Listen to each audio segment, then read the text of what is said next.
अगले 10 मिनट के अंदर ये जो तुम्हारी प्रॉब्लम है ना ओवर थिंकिंग की, ये एकदम खत्म हो जाएगी। ये जो तुम बार बार चीजों के बारे में सोचते हो कि मार्क्स अच्छे आएंगे या फिर नहीं आएंगे, रिजल्ट कैसा आएगा, अगर मार्क्स अच्छे नहीं आए तो भैया पेरेंट्स क्या बोलेंगे, रिश्तेदार क्या बोलेंगे, दोस्त क्या बोलेंगे, ये जितनी भी चीजों के बारे में तुम बार बार सोचते जाते हो ना, ये सारी प्रॉब्लम्स खत्म हो सकती हैं केवल और केवल अगले 10 मिनट के अंदर। हाय एवरीवन, कैसे हो सभी के सभी। आज ना कोई भी मोटिवेशन, स्ट्रैटेजी वगैरह वगैरह आपके लिए लेकर नहीं आया हूं। आज तुम्हारा बड़ा भाई बनके तुम्हारे सामने आया हूं और ये जो तुम्हारी प्रॉब्लम है ना ओवर थिंकिंग, इसका सोल्यूशन लेकर आया हूं। सबसे पहले तो मेरा सवाल है कि कैसी चल रही है यार तुम्हारी जिंदगी, सच में बताओ कैसी चल रही है जिंदगी। बहुत सारी चीजों के बारे में डेली सोचते हो ना, कितनी सारी चीजें तुम्हारे दिमाग के अंदर चलती हैं, कितनी सारी चीजें अलग अलग कि रिजल्ट कैसा आएगा, मार्क्स कैसे आएंगे, भैया अगर पेपर अच्छा नहीं हुआ तो क्या होगा, भैया क्या इस एग्जाम को क्लियर कर पाऊंगा, कर पाऊंगी, पेरेंट्स क्या सोचेंगे, रिश्तेदार क्या सोचेंगे, भैया मेरी तो ना कोई इज्जत ही नहीं करता, मेरी तो वैल्यू ही नहीं है। स्कूल में जाता हूँ, स्कूल में जाती हूँ तो कोई दोस्त अच्छी तरीके से बात नहीं करता, सब मुझे इग्नोर करते हैं, मैसेज का रिप्लाई नहीं आता। कितनी चीजें तुम्हारे दिमाग के अंदर चल रही हैं, हो रहा है ना। तो सबसे पहले तो शांत हो जाओ, शांत हो जाओ और सुनो मेरी बात यार। देखो, जब मैं भी तैयारी कर रहा था ना तो उस समय पर मेरे मन में बहुत सारे ख्याल आते थे कि यार क्या होगा, कैसे होगा, मेरे तो कोई बात ही नहीं करता, मेरे तो पेरेंट्स मुझे गलत समझते हैं, सब मुझे गलत गलत बोलते रहते हैं। मेरे भी दिमाग में बहुत सारी चीजें चलती थी। जब हम ये ओवर थिंकिंग कर रहे होते हैं ना तो हमें ऐसा लगता है कि यार दुनिया का हर एक इंसान गलत है और केवल मैं सही हूं। जब मैं कॉम्पिटिटिव एग्जाम की तैयारी कर रहा था ना, मैं बिल्कुल आपसे रिलेट कर पाता हूं क्योंकि आपका बड़ा भाई हूं। तो मुझे भी ऐसा लगता था कि यार ना सब लोग बेवकूफ हैं, मेरे पेरेंट्स बेवकूफ हैं, मेरे दोस्त बेवकूफ हैं, सब, क्योंकि ये तो मुझे समझ ही नहीं पाते। अरे यार मेरे घर वाले मुझे डांट रहे हैं, क्यों डांट रहे हैं, इनको नहीं पता ना कि स्कूल में मैं क्या क्या झेल के आ रहा हूँ, कोचिंग जा रहा हूँ, ट्यूशन जा रहा हूँ, पढ़ रहा हूँ, इतनी मेहनत कर रहा हूँ, रिजल्ट नहीं आ रहा तो नहीं आ रहा, बट फिर भी पापा मम्मी डांट रहे हैं। होता है ना आपके साथ भी ऐसा, लगता है ना कि यार कोई मुझे नहीं समझता, दोस्त देखो कैसे हैं, ये भी नहीं समझते, ये भी मुझसे कोई बात नहीं करना चाहता। कितनी सारी चीजें दिमाग के अंदर चल रही है ना, तो उस समय पर हमें ऐसा ही लगता है कि यार दुनिया में हर एक इंसान गलत है। बट इस चीज को ना एक बहुत सिंपल सी एक स्टोरी से आपको समझाऊं, ठीक है।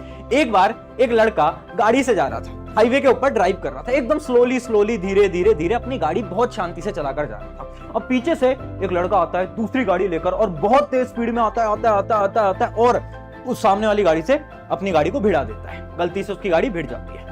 अब वो सामने वाला गाड़ी वाला लड़का बाहर निकलता है गुस्से के अंदर और उसे सुनाने लगता है, उससे लड़ने लगता है। क्या उस लड़के ने सही करा? हाँ सही करा यार, क्योंकि वो तो एकदम सही जा रहा था, पीछे से आया कोई और उसने गाड़ी को ठोक दिया तो गुस्सा तो आएगा, गुस्सा तो आएगा।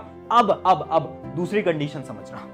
अब जैसे ही वो लड़का जो कि सुना रहा था उसे, जो डांट रहा था उसे, जब वो उसके गाड़ी के शीशे में देखता है तो उस गाड़ी के पीछे वाली सीट पे उसकी माँ थी जिसको हार्ट अटैक आया हुआ था। उस लड़के की माँ जो कि पीछे वाले गाड़ी चला रहा था, उसकी माँ को हार्ट अटैक आ गया था, जिसकी वजह से वो गाड़ी इतनी तेज चला रहा था जिस वजह से उसका थोड़ा सा डिसबैलेंस हुआ और गाड़ी आकर भिड़ गई। अब जैसे उस लड़के ने वो देखा तो उसने हाथ जोड़ के माफी मांगी और बोला आप जाओ जल्दी से डॉक्टर के पास इन्हें लेकर जाओ। दोनों कंडीशन के अंदर आपने पता है क्या देखा? पहले उसे गुस्सा आया, क्यों? क्योंकि उसे उस लड़के का ऐसे गाड़ी चलाने का रीजन नहीं पता था। वो चिल्लाने लगा, रे क्या कर रहा है तू, कैसे गाड़ी चला रहा है। बट जैसे ही उसे, ध्यान से सुनना बहुत इंपॉर्टेंट, जैसे ही उसे ये पता चला कि यार ये गाड़ी इसलिए ऐसे चला रहा है क्योंकि इसकी मम्मी को हार्ट अटैक आया है, अगर मेरे साथ भी ऐसा होता तो मैं भी यही कर रहा होता, तब वो शांत हो गया। अब ये जो मैंने आपको कहानी सुनाई ना, ये आपके जीवन की कहानी है। आज आपको गुस्सा आता है सब पे, आपको इरिटेशन होती है, कोई भी आपसे बोल देता है ना तो आपको लगता है यार ये तो लोग मेरा कोई अच्छा चाहता ही नहीं है। आज आपको इसलिए लग रहा है क्योंकि आप अभी कहानी के पहले पड़ाव पे हो, उस रास्ते पे हो जिस रास्ते पे अभी वो लड़का था। जब वो लड़का कार से उतरा और उसने उसको सुनाना स्टार्ट करा ना, उस वाले पड़ाव में हो। मैं गारंटी से बोलता हूं, लिख के ले लो मेरी बात, आज से 2 साल बाद जब तुम इस फेज से बाहर निकलोगे ना, तुम्हें तब पता चलेगा कि यार मेरे पेरेंट्स भी गलत नहीं थे, मेरे रिश्तेदार भी गलत नहीं थे, मेरे दोस्त भी गलत नहीं थे और मैं भी गलत नहीं था। सब अपनी अपनी जगहों पे सही हैं, बस अभी तुम्हें उनका रीजन नहीं पता। आज तुम्हारे पेरेंट्स तुमसे शायद कुछ बोल देते होंगे, तुम्हें आज रीजन नहीं पता, इसलिए तुम इरिटेटेड होते हो, इसलिए तुम्हें गुस्सा आता है। आज से 2 साल बाद तुम्हें रियलिटी पता चलेगी और इस चीज की मैं गारंटी लेता हूं, ये होगा, ठीक है। और पता है जब हम ओवर थिंकिंग इतनी ज्यादा करते हैं ना, तो इसमें एक सबसे बड़ी प्रॉब्लम पता है क्या है? हमें ऐसा लगने लगता है कि मेरी जो प्रॉब्लम है ना वो तो बहुत बड़ी है। ऐसा लगता है ना आपको? आपकी प्रॉब्लम क्या है? प्रॉब्लम है मार्क्स ना ला पाना, प्रॉब्लम है एग्जाम क्रैक करना, और आपको लगता है कि यार ये प्रॉब्लम तो बहुत बड़ी है। और देखो ये मेरे साथ भी होता था, जब मैं कॉम्पिटिटिव एग्जाम की तैयारी करता था ना तो मैं परेशान रहता था और सबको बोलता रहता था कि यार तुम नहीं समझोगे, मेरी प्रॉब्लम बहुत बड़ी है। और मेरी प्रॉब्लम क्या थी? मेरी प्रॉब्लम थी कि पिछले टेस्ट में मार्क्स अच्छे नहीं आए थे, और आज मैं देखता हूं तो हंसता हूं। इस प्रॉब्लम को मुझे लगता है मेरी प्रॉब्लम कितनी बड़ी है, देखो, तो जब हम ओवर थिंकिंग कर रहे होते हैं ना, तो हमें लगता है हमारी प्रॉब्लम बहुत बड़ी है। सबको ऐसा ही लगता है कि सबकी प्रॉब्लम बहुत बड़ी है, बट रियलिटी है ना, किसी की भी प्रॉब्लम बड़ी नहीं है। देखो, तुम्हारे लिए प्रॉब्लम है एग्जाम को क्रैक करना, अच्छे मार्क्स लाना। इस दुनिया के अंदर, इस देश के अंदर एक ऐसा भी बच्चा होगा जिसके लिए प्रॉब्लम होगा पढ़ना। उसके घर पे इतना पैसा नहीं होगा कि वो अच्छे स्कूल में जा सके, कॉम्पिटिटिव एग्जाम दे सके। उसकी प्रॉब्लम तुमसे अलग है, ठीक है। और इस देश में एक ऐसा भी बच्चा होगा जिसके लिए प्रॉब्लम होगा 2 टाइम का खाना खाना। उसके पास इतने पैसे भी नहीं है कि वो 2 समय का खाना खा पाए। पढ़ाई तो उसके लिए प्रॉब्लम है ही नहीं, मार्क्स लाना तो उसके लिए प्रॉब्लम है ही नहीं। उसके लिए प्रॉब्लम तो यह है कि यार खाना मिल जाए, आज भूखा ना सोना पड़े। समझ रहे हो? अब बताओ किसकी प्रॉब्लम बड़ी है? मैं बताऊं, किसी की प्रॉब्लम बड़ी नहीं है, किसी की प्रॉब्लम बड़ी नहीं है। एक सिंपल सी ना, एक आपको एक एग्जांपल देता हूं। ये पेन है, ये पेन का वेट कितना है? बहुत कम है। अब मैं इसको होल्ड कर रहा हूं, क्या कोई दिक्कत है मुझे होल्ड करने में? नहीं, मैं 10 मिनट आराम से होल्ड कर लूंगा। बट अगर इसी पेन को मैं 1 घंटे तक यहां पर रखूं, तो क्या अब मेरे हाथ में दर्द होने लगेगा? होने लगेगा। पर पेन का वेट तो उतना ही है, पेन का वजन तो नहीं बढ़ा, फिर मेरे हाथ में क्यों दर्द हुआ? मेरे हाथ में दर्द इसलिए हुआ क्योंकि मैंने बहुत समय तक इसको एक जगह पर रखा, होल्ड करके रखा। अब अगर इसी पेन को मैं 10 घंटे तक अपने हाथ में रखूं, तो मेरा हाथ एकदम सून हो जाएगा, है ना? इसी प्रकार से आपकी प्रॉब्लम छोटी सी है, सबकी प्रॉब्लम छोटी सी है, बट जितने समय तक आप उस प्रॉब्लम को अपने अंदर दबा कर रखोगे, होल्ड करके रखोगे, वो प्रॉब्लम उतनी ही बड़ी होती जाएगी। जैसे ये पेन छोटा सा है, अगर 10 मिनट हाथ ऐसे करूंगा तो कुछ नहीं होगा, बट 1 घंटे करूंगा तो बिल्कुल कुछ होगा। समझ पाए? तो प्रॉब्लम बहुत छोटी है, बस उसको तुम जितना समय तक अपने अंदर दबा कर रखते हो ना, उतनी बड़ी वो होती जाती है। तो भैया, ये जो प्रॉब्लम है, ये जो ओवर थिंकिंग है, इससे हम बाहर कैसे निकले? 3 स्टेप्स होते हैं, बस 3 स्टेप्स। पहला स्टेप पता है क्या है?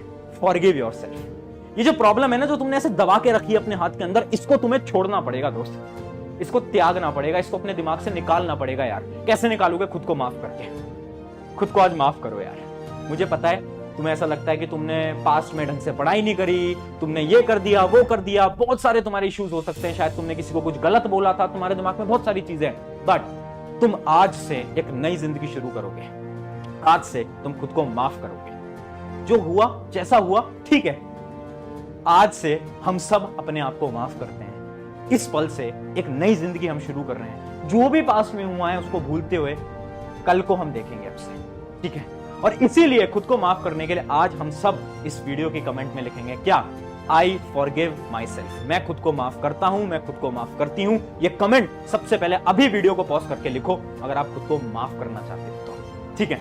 तो स्टेप 1 है, हमें उस प्रॉब्लम को छोड़ना पड़ेगा। हमने खुद को माफ करा। अब स्टेप नंबर 2, देखो स्टेप नंबर 2 क्या है ना, कभी भी आप पढ़ रहे हो और आपको ओवर थिंकिंग हो रही है, आपके मन में बहुत सारे ख्याल आ रहे हैं, तो पता क्या करो? बहुत सिंपल सा स्टेप है, अपनी प्रॉब्लम्स को लिख लो।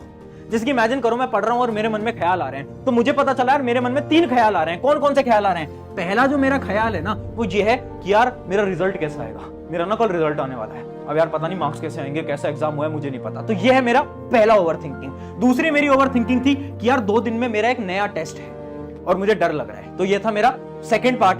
अब तीसरा एक और मेरे मन में थॉट चल रहा है, जो कि है यार मेरे दोस्त से लड़ाई हो गई थी, मेरा एक दोस्त था उससे मेरी लड़ाई हो गई थी। अब इन तीनों चीजों को मैंने लिख लिया, ठीक है? अब मैं क्या करूंगा?